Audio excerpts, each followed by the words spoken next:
Television ও চলচ্চিত্র অঙ্গনের পরিচিত মুখ কৌতুক অভিনেতা তারিকুজ্জামান তপন না ফেরার দেশে পাড়ি জমিয়েছেন। শুক্রবার রাত 8:30টার দিকে অভিনয়শিল্পী সংঘ বাংলাদেশের ফেসবুক পেজে এ তথ্য জানানো হয়েছে। অভিনয়শিল্পী সংঘ বাংলাদেশ এই অভিনেতার মৃত্যুতে শোক প্রকাশ করে জানিয়েছে, অভিনয়শিল্পী সংঘ বাংলাদেশের সম্মানিত সদস্য ও আমাদের প্রিয় সহকর্মী তারিকুজ্জামান তপন আমাদের ছেড়ে চলে গেছেন না ফেরার দেশে। আমরা তার বিধি আত্মার শান্তি কামনা করছি এবং শোক সন্তপ্ত পরিবারের প্রতি সমবেদনা জানাচ্ছি। দীর্ঘদিন ধরে ক্যান্সারের সঙ্গে লড়াই করছিলেন এই অভিনেতা। শারীরিক অবস্থার অবনতি হওয়ায় তাকে রাজধানীর একটি বেসরকারি হাসপাতালের আইসিইউতে ভর্তি করা হয়।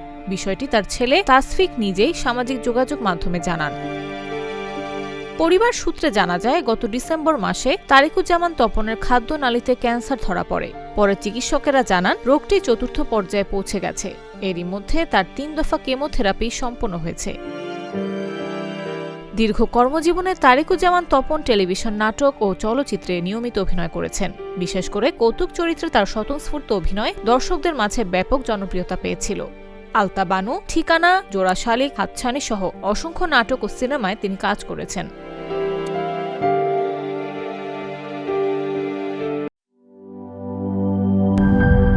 Mr.